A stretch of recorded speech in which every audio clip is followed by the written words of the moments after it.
শুভ সকাল বন্ধুরা, তোমরা সবাই কেমন আছো? ভালো আছো তো? আমি সকালবেলা সমস্ত কাজ সেরে চান করে আজকে বৃহস্পতিবার আমি পুজো করতে এসেছি। আমার পুজোও হয়ে গেছে। এই দেখুন,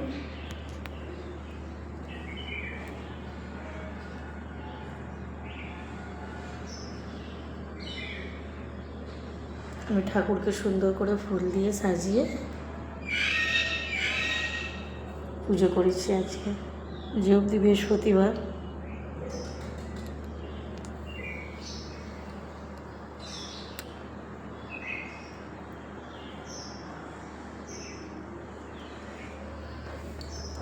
এখানে আমার আছে সন্তোষী মা,